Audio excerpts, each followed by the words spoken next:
Hey guys, welcome back. My name is DJ, but everyone call me Rehab in High Heels, and I'm so excited about today because it's a new topic about 3 mistakes that a real estate investor who specializes in wholesaling can make. Look, I've been doing this for 5 years and I still make mistakes, but I'm grateful for my falls because all it does is teaches me on my next deal how to overcome any hiccups that I have made on a previous deal. So we're going to go ahead and get started. But first, make sure you go ahead and click on the subscription button, little tongue twister there. Make sure you click on the likes as well. Leave plenty of comments. The more comments, if I say this again, the more comments you leave, the more information I'm willing to share.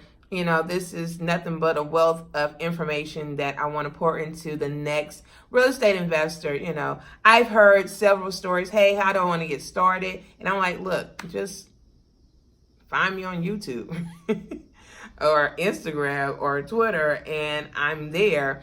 And I understand the frustration. I understand, combing through. Okay, you know what?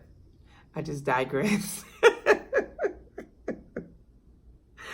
But as you can tell, the more information I provide on this video, the more information I want to give you. So let's go ahead and get started on the 3 mistakes that I've made, you made, who else made. So let me pull up my high-tech piece of paper and go for there. So the 3 mistakes is not getting the right ARV. What does that mean? ARV stands for after repair value. And how do you get that? You get that from sold properties based in the area of the property that you're looking to wholesale or fix and flip, buy and hold. You want to make sure that you have an accurate ARV. And this will also help your hard money lender if you choose to keep the property because you are a real estate investor by way of wholesaling. So how do you get your ARV? And I'm glad you asked. The ARV comes from your square footage that you find in your appraisal district or local information. If you don't know how to find it, I will show you in another video how to search for your ARV and make sure that, or the square footage of the property. So when you are searching for your ARV, it comes in accurate, okay? But if you do not have the MLS, you can go on Redfin, Zillow, iComps. Who else do I use? Of course, my appraisal district is here in Houston, and I come up with an average. The average comes based off the square footage times 20%.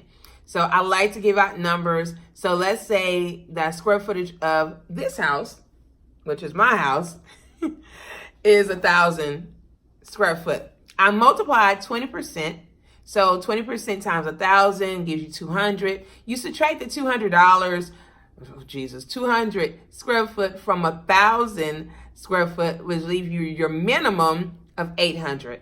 Now you need to get your maximum. You add the 200 back to the 800 to get the original square footage, which is 1,000. Then you add additional 200 to get your maximum. And why do you do that? Here's the thing. You want to make sure that any comps that's coming around that's been sold within that range will allow you to get your per dollar square foot for your house that you're wholesaling, okay?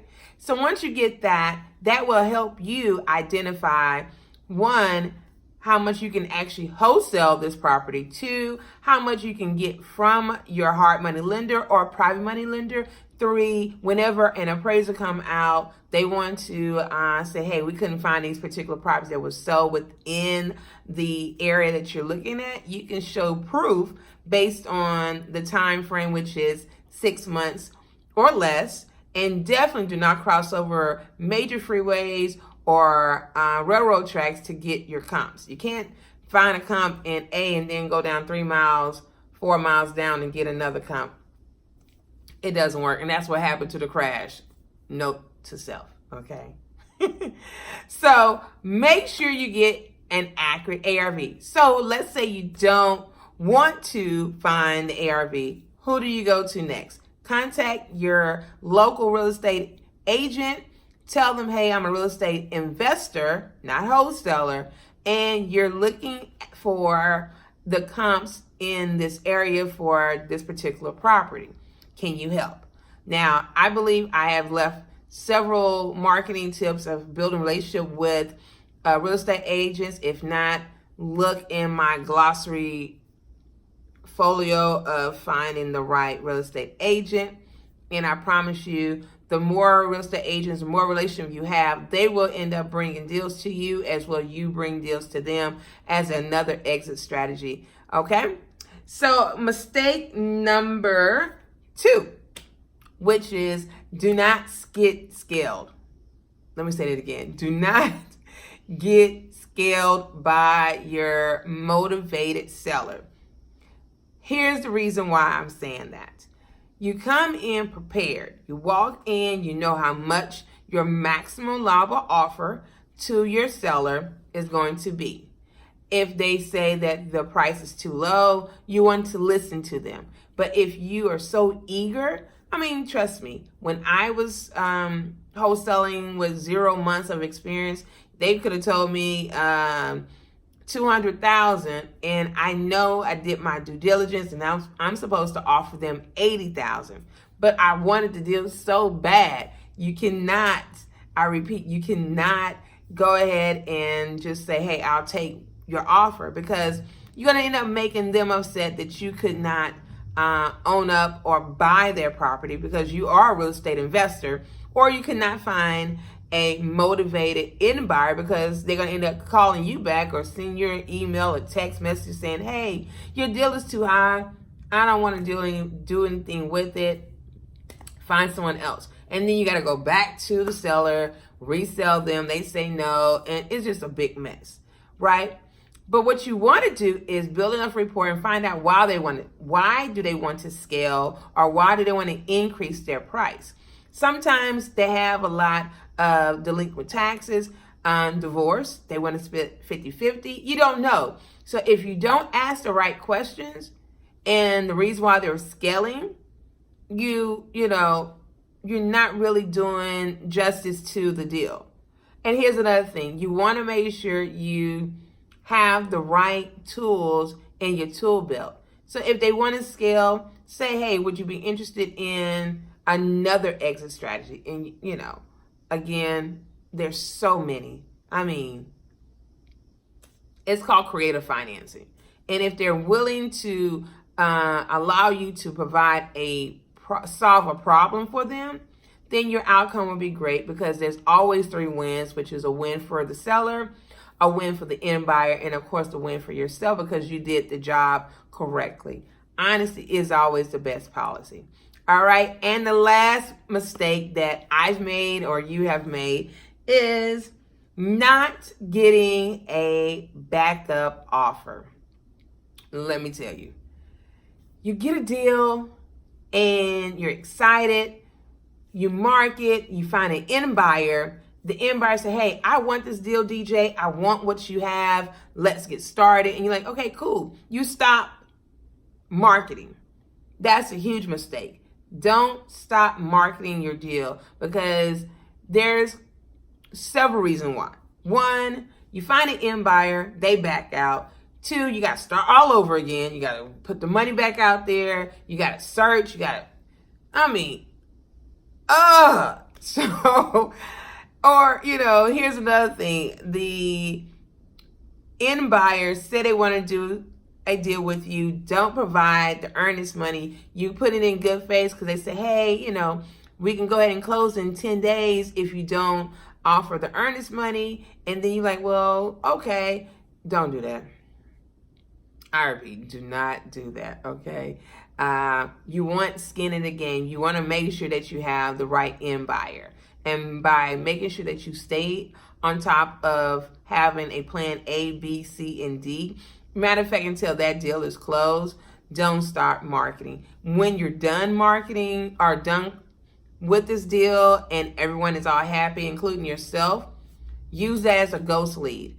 And if you want to learn more about how to create ghost leads, look into another video on next Thursday? Yeah. I will speak on how to market and generate motivated sellers through ghost leads, as well in buyers through your ghost leads. And it's very simple. I mean, very, very simple. So let's recap. Mistake number 1, make sure you have the correct ARV. Mistake number 2, do not get scaled up just because they want the most money that they possibly can. If so, tell them to go to MLS. If they don't, just say, hey, let's go ahead and do business. And mistake number 3, make sure you have a backup offer. It's so important as a real estate investor that specializes in wholesaling to make sure you have multiple offers on that deal. It's not good till it's gotten, or my favorite saying is, I'd rather have a bird in the hand and then 2 birds looking at me crazy. Okay, so thank you so much for joining me today, and follow me on Rehab and High Heels through Facebook, Rehab and High Heels through Instagram, Rehab and High Heels through Twitter, Rehab and High Heels through Snapchat. The list goes on. And I want to give you the best content possible so you can go ahead and do me a favor, if you don't mind, which leave plenty of comments, because the more comments you leave, the more information I can provide. Go ahead, make sure you click on the notification button. I love the likes, and share. Please share. Please share these videos. If you don't share, then you just tell me that you don't care about what I'm doing. So until then, I hope I provide enough information about the mistakes I've made and you will learn from them. And I will talk to you soon. See ya.